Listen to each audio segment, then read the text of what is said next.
Page 16, Starlight Over Norway, a very famous melody by Grieg. This gives us a good exercise or experience in playing parallel thirds in the right hand. There's no real good, comfortable way of doing parallel thirds together as block thirds in either hand, but we do the best we can, and the fingering in the book is fine. You just follow this fingering. I don't really have any suggestions. I could make them. I don't see the point. I might make a couple suggestions toward the end, but we'll get there. So 3/4 time, 1 sharp. We're in the key of G major, so make sure you can do the G major scale and the E minor scale. They both have 1 sharp. 2 octaves up and down. You ought to be doing the arpeggios too by now. Make sure you can play this as connected as you can. You can't.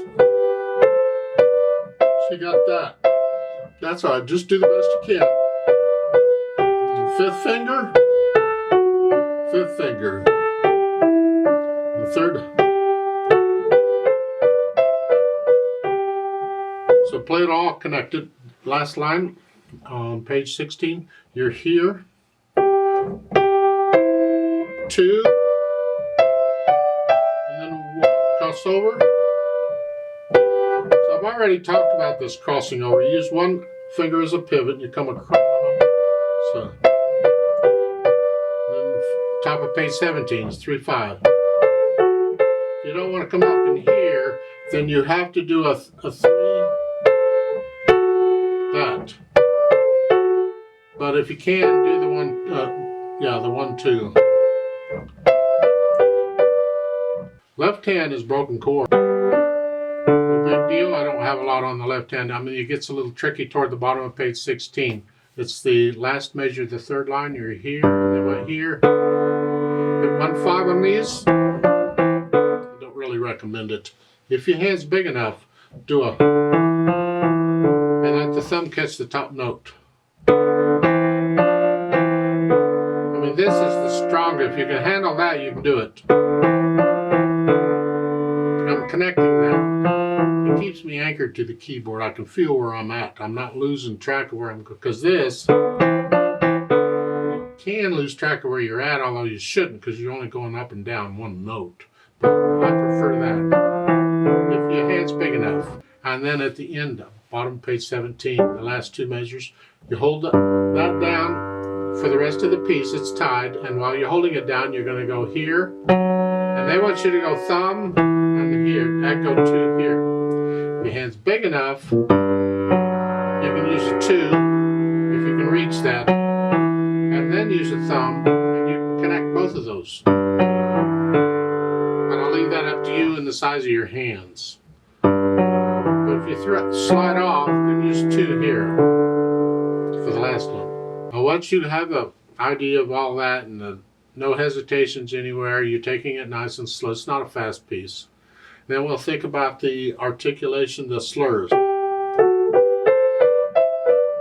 Lift up, lift up, just a little lift up. It's like taking a breath. In the left hand, I suggest you connect it as best you can, except for the rest. Dynamics, apply to the right hand some melody.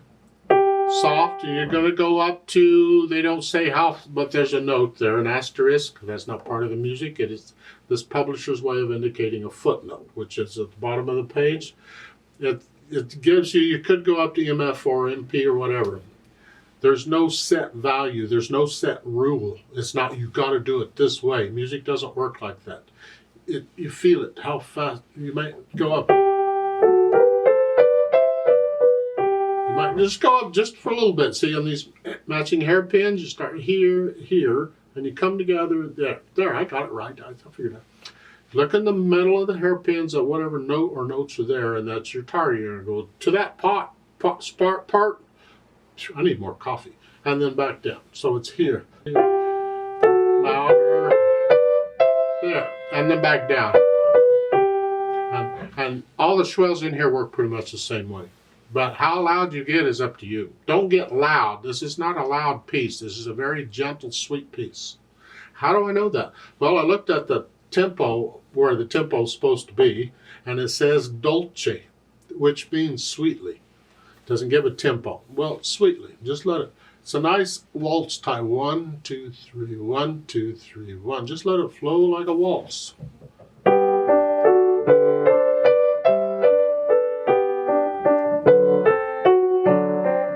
So all the way through, just a nice gentle waltz. If you can't go that fast and get it, then slow it down. It doesn't have to go fast.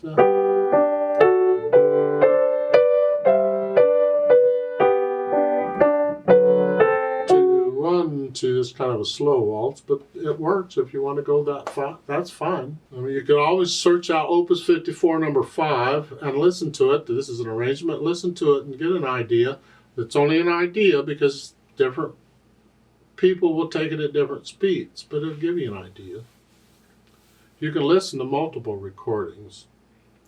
And then, of course, they've added pedal. Well, we want to smooth it out and add the overtones, so it makes sense. It's going to be legato pedal, but I want to adjust the pedaling just a little bit. Here, I'm going to push the notes down first and then the pedal. When I change the pedal, it's after I play the notes.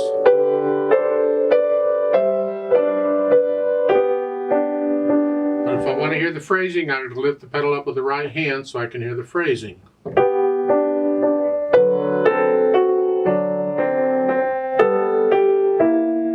Second line, second measure. I don't pedal the third beat. You know, it goes by so quickly. You don't need to pedal it. Just they say pedal. You don't need to pedal it when it's that. Just go. As long as you can connect it with the fingers, you don't need the pedal there.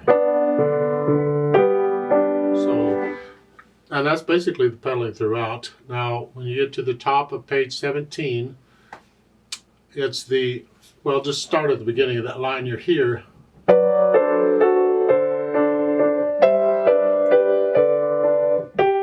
I want to lift the pedal with the right hand here. So we hear the phrase, and I don't pedal the pickup beat. You don't need to pedal that one beat, so it's...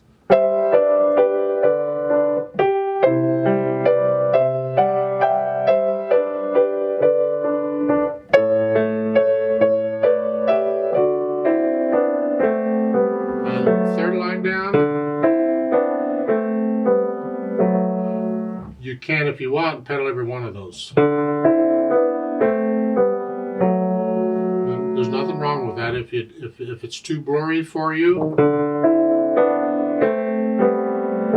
if that's too blurry, pedal them all, each one separately. Chopin did that a lot. He was known for pedaling every beat, changing it sometimes. I lift the pedal up with the right hand, so I hear the phrasing. You can go ahead and pedal that for the overtones if you want.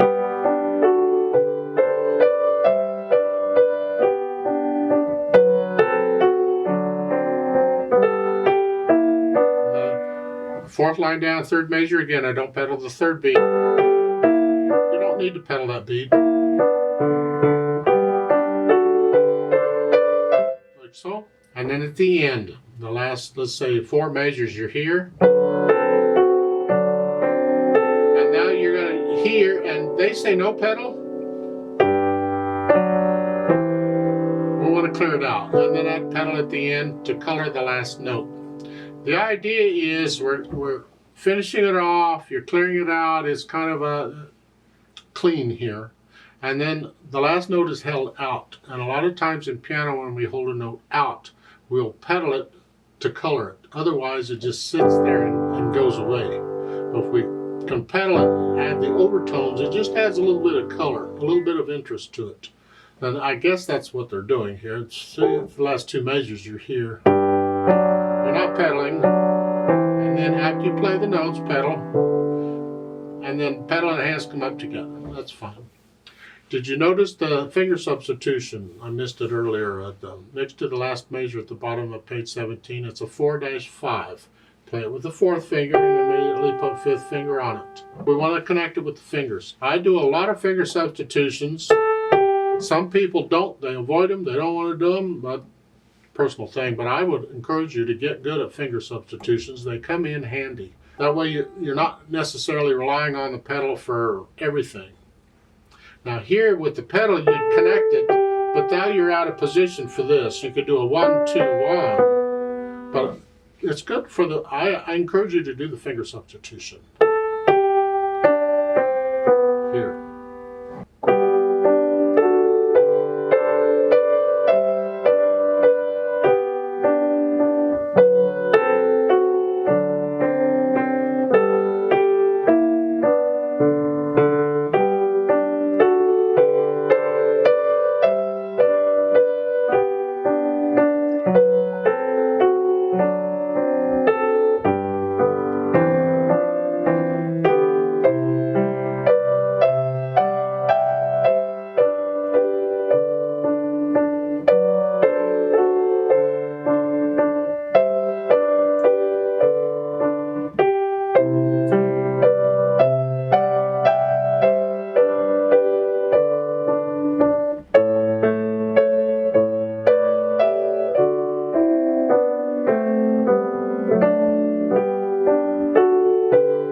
if you want, as part of interpreting the music. Just a slight retardando there in page 17, third line down, first two measures. When you're doing this, you might just slow down just a little bit, not a lot, just, and then go on. The music doesn't say anything. It doesn't say to slow down, but as far as interpretation goes, a lot of times we will add a little retardando here and there. Sometimes we rush things, we push things as part of the interpretation.